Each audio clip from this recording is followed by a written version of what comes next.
aja, modalnya dikit, untungnya banyak, cara bikinnya mudah dan rasanya lezat parah. Langkah pertama, didihkan air, tambahkan minyak goreng, lalu rebus 100 gram makaroni sampai empuk. Sambil nunggu, sekarang kita rajang 3 siung bawang merah dan 3 siung bawang putih. Biar warnanya cakep, aku juga pakai cabai merah yang dirajang tipis-tipis, terus pakai juga 1 batang daun bawang. Angkat makaroni yang udah mateng, kemudian sisihkan. Sekarang tumis sampai wangi 2 bawang jahat dan bawang baik. Masukin irisan cabai dan wortel, kemudian untuk seasoningnya garam, lada bubuk, dan juga kaldu bubuk. Masak sampai sayur wortelnya empuk. Kalau udah, sekarang masukin irisan daun bawang dan makaroni rebus. Terakhir tinggal tuangin aja 10 sendok makan munjung tepung terigu, lalu aduk sampai kecampur rata. Hasilnya akan jadi seperti ini. Untuk isian di sini aku mau pakai 2 butir telur rebus. Sebelumnya dipotong-potong dulu jadi 8 bagian masing-masing telur. Nanti sebagian lagi untuk adonannya akan aku isi pakai keju mozzarella. Sekarang ambil adonan sebanyak 1 sendok makan, lalu kasih isian. Karena pakai isian telur rebus, jadi ini nggak perlu khawatir bocor ya teman-teman. Lanjut bulatkan adonan yang udah dikasih isian. Hasilnya akan seperti ini, warnanya cakep ya. Hasilnya juga banyak. Nah, ini yang pakai isian telur, sisanya pakai isian keju mozzarella sebanyak 50 gram. Next, untuk baluran basah, larutkan 5 sendok makan tepung terigu dengan secukupnya air. Jangan lupa kasih garam. Lanjut cemplungin aja adonan yang tadi, lapisi secara merata, kemudian lapisi lagi pakai tepung panir sambil ditekan-tekan ya biar nanti pas digoreng gak rontok. Kalau udah dilapisi pakai tepung panir kayak gini, bisa di frozen dulu atau langsung digoreng di minyak yang udah panas. Goreng sampai berwarna kecoklatan atau sampai matang.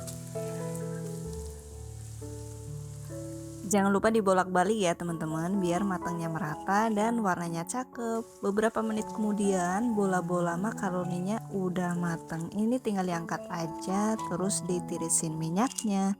Hasilnya jadi sebanyak ini, cuman modal 100 gram makaroni. Nah, kalau untuk jualan ini bisa dikemas pakai plastik OPP, jangan lupa dikasih saus. Ini paling enak kalau udah dikasih topping saus cabai kayak gini. Beh, mantep banget. Asli kalau kayak gini mah baru mateng aja udah ludes. Ini aku mau cobain dulu yang pakai isian keju mozzarella. Paling enak ini dimakan pas lagi anget-angetnya karena kejunya masih molor gini ya teman-teman. Dan ini yang pakai isian telur rebus. Ini nggak kalah lezatnya sama yang isian keju. Modalnya sendiri cuma 600-an perak aja, dan yang pakai keju modalnya 1.000 rupiah. Dan cuma modal 1 ons makaroni, hasilnya juga sebanyak ini ya teman-teman. Totalnya 20 butir bola-bola makaroni.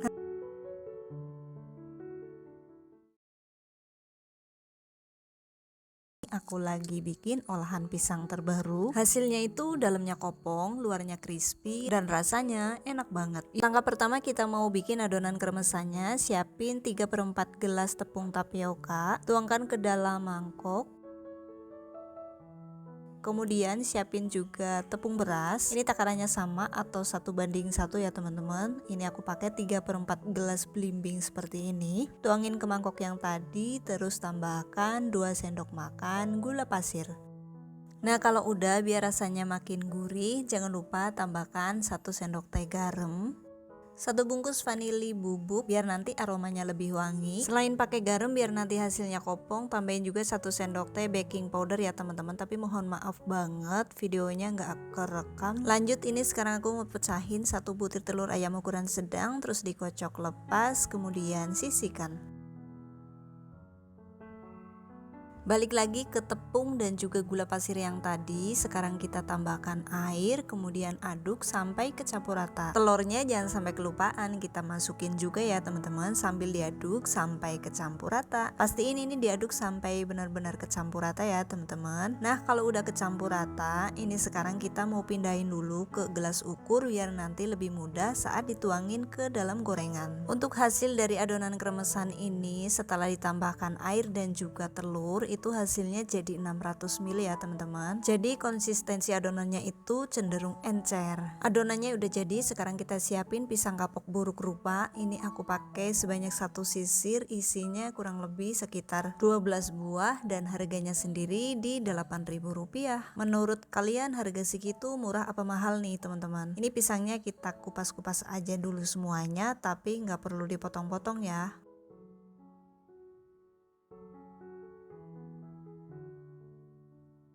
Udah selesai, sekarang nyalakan api kompor, pakainya api besar aja ya teman-teman. Setelah minyak gorengnya benar-benar panas, sekarang aku mau goreng dulu pisangnya. Ini cukup kita goreng sampai pisangnya mengambang.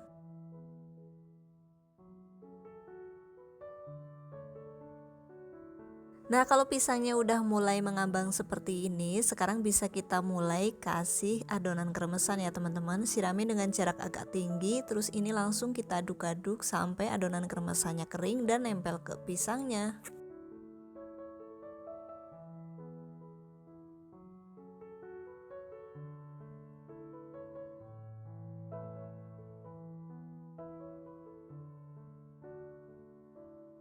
Kalau udah kering, sekarang kita bisa kasih siraman yang kedua. Siramkan adonan kremesan dengan jarak agak tinggi, terus ini langsung aja kita aduk-aduk sampai kecampur rata dan juga kering. Ini diaduk pelan-pelan aja ya, biar pisangnya nggak pada patah-patah. Ini udah kering. Untuk siraman selanjutnya, jangan lupa adonan kremesannya diaduk dulu sampai kecampur rata untuk menghindari adonan yang mengendap di dasar gelas. Untuk berapa banyak adonan kremesan yang dikasih disesuaikan selera aja ya teman-teman. Kalau di sini aku siramin adonan kremesannya sampai habis, kurang lebih sekitar 4-5 kali. Ini harus langsung diaduk ya teman-teman, biar kremesan yang baru langsung nempel ke pisang-pisang yang udah kering. Di sini nih aku aduk-aduk terus sampai kremesan yang baru itu benar-benar kering. Kalau mau dikasih kremesan yang baru, pastikan kremesan yang terakhir itu udah kering dan juga nggak lengket-lengket lagi.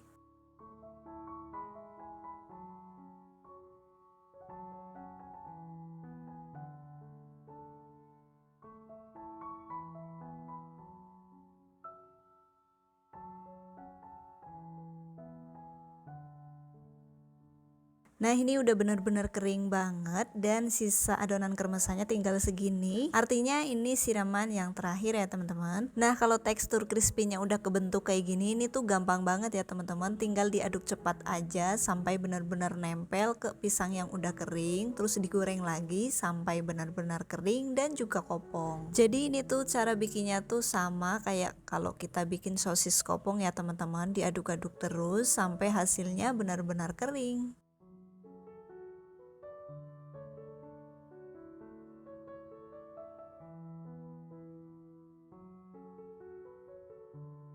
Beberapa menit kemudian pisang kopongnya udah jadi nih teman-teman, dan ini dia hasilnya. Karena ini tuh udah kering banget, sekarang bisa langsung kita angkat aja, kemudian tiriskan minyaknya. Oh iya, misalnya teman-teman mau bikin tapi nggak mau pisangnya lenjeran gitu juga bisa banget. Jadi pisangnya dipotong jadi 2 atau 3 bagian ya teman-teman. Tergantung besar kecilnya pisang itu segimana, jadi bisa dipotong sesuai selera teman-teman aja.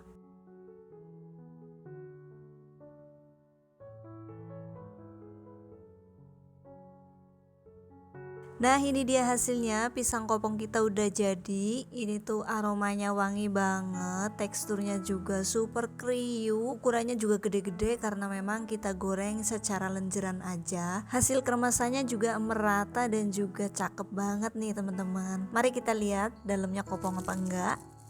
Nah, ini dia hasilnya. Teman-teman bisa lihat sendiri, teksturnya crispy, dalamnya kopong, warna pisangnya juga menarik banget. Apalagi rasanya enak banget, serius. Ini sih ide jajanan yang wajib banget teman-teman cobain juga. Seriusan, ini nggak akan cukup kalau cuma makan sebiji, soalnya ini enak banget. Luarnya crispy, dalamnya lembut, pisangnya enak banget. Ini ngedit videonya aja sambil ngiler. Cocok banget nih untuk teman ngeteh ataupun ngopi. Dan untuk satu resep di video ini, modal bahannya menghabiskan Rp18.370.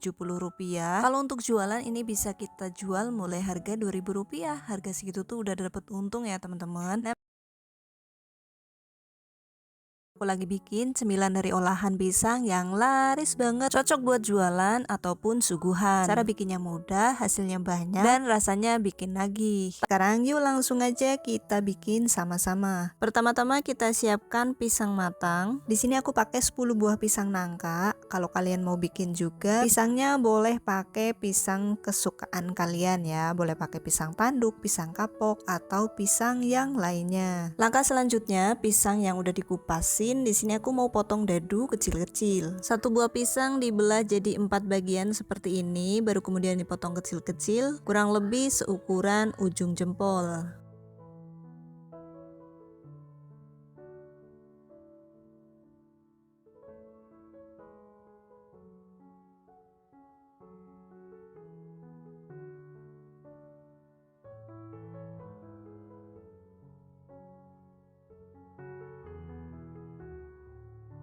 Dari 10 buah pisang nangka yang aku pakai, hasilnya jadi 1 piring full setelah dipotong-potong. Lanjut, sekarang kita mau siapin 4 sendok makan margarin, 100 gram gula pasir. Kita tuangin dulu margarin yang tadi, kemudian lelehkan.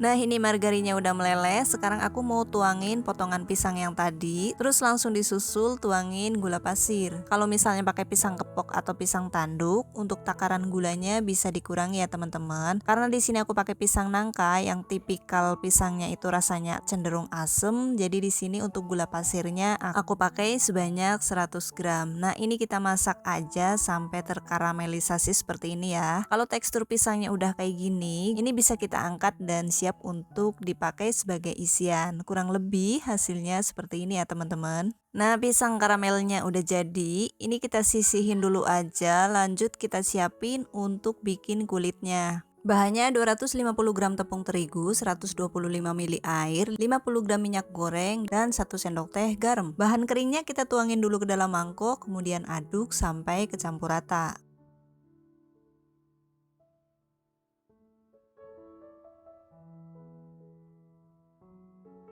Bahan keringnya udah kecampur rata, sekarang tinggal kita tambahin aja 125 ml air atau sekitar 3/4 gelas belimbing seperti ini. Ini kita aduk sampai kecampur rata, kemudian tuangkan minyak goreng. Di sini aku pakai sebanyak 50 ml.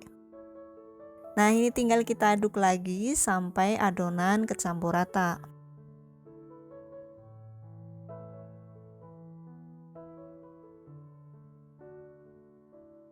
Ini kita lanjut ulen pakai tangan aja ya teman-teman. Uleni adonan cukup sampai kecampur rata aja ya. Beberapa menit kemudian adonan udah kecampur rata nih teman-teman. Teksturnya udah lebih halus. Ini mau aku rapihin aja, kemudian istirahatkan adonan kurang lebih sekitar 20 menit biar adonannya lebih rileks. Tutup adonan pakai kain serbet bersih lalu diamkan selama 20 menit. Ini dia setelah 20 menit, saking rileksnya adonan keluar jerawatnya nih. Ini tuh gelembung udara ya teman-teman. Kita kempesin dulu dengan cara diuleni sebentar sampai teksturnya lebih mulus seperti ini. Nah, seperti ini cukup ya teman-teman. Selanjutnya tinggal potong-potong adonan aja menjadi beberapa potongan kecil. Kalau di sini aku potong-potong adonannya menjadi 35 butir seperti ini. Kalau mau hasilnya sama besar boleh ditimbang ya teman-teman. Nah, ini aku potong sebesar ini ya, kurang lebih sebesar biji kelereng. Lanjut, sekarang kita mau simpan dulu potongan adonan ini di dalam mangkok. Kemudian ambil satu potong adonan, gilas menggunakan rolling pin untuk ketipisannya sesuai selera aja ya teman-teman. Lebarkan adonan dengan bentuk bulat, kemudian kasih isian 1 sendok makan pisang karamel yang tadi udah kita bikin sama-sama.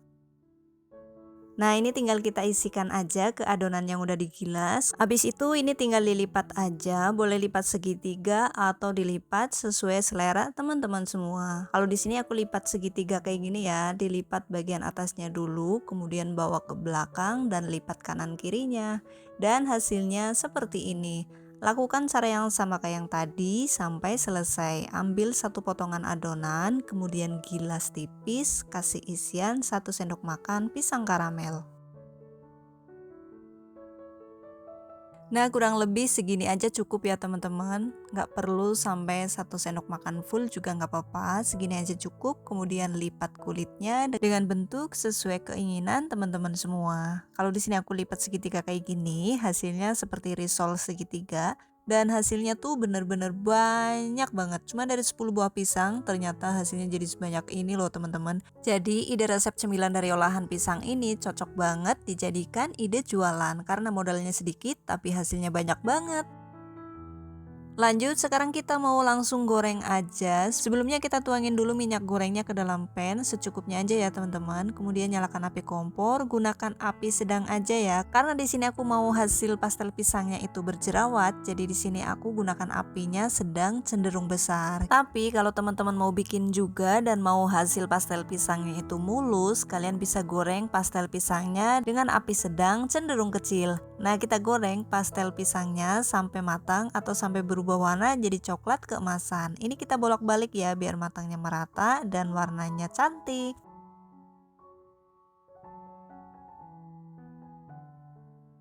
Nah, ini yang udah mateng, sekarang mau aku angkat aja, kemudian tiriskan minyaknya. Seriusan nih teman-teman, aromanya wangi banget, padahal untuk adonan kulitnya itu nggak pakai margarin sama sekali. Dan untuk tekstur jerawatnya juga banyak, aku lebih suka pastel kalau yang banyak tekstur jerawat seperti ini. Tapi kalau teman-teman lebih suka pastel yang teksturnya mulus, kalian bisa goreng dengan api kecil ya. Dan ini dia hasilnya, satu resep di video ini hasilnya banyak banget. Totalnya di sini jadi 35 pieces pastel pisang yang teksturnya super renyah. Misal untuk dijadikan ide jualan, ini bisa banget dikemas pakai mika, kasih label stiker biar lebih menarik. Tapi untuk menghindari resiko melempem, ini bisa juga kita kemas pakai wadah kedap udara biar tekstur renyahnya lebih awet. Untuk modal satu resep di video ini di Rp17.500 atau 500-an per pieces pastelnya ya teman-teman. Yuk kita lihat seperti apa teksturnya. Pastel pisangnya itu teksturnya renyah, dalamnya legit, rasanya enak banget dan bikin nagih. Ini sih cocok banget buat temen ngeteh, temen ngopi, ataupun suguhan kalau lagi ada acara. Jadi kalau punya pisang jangan cuma digoreng begitu aja teman-teman, karena dibikin cemilan yang satu ini tuh rasanya enak banget dan cocok buat jualan.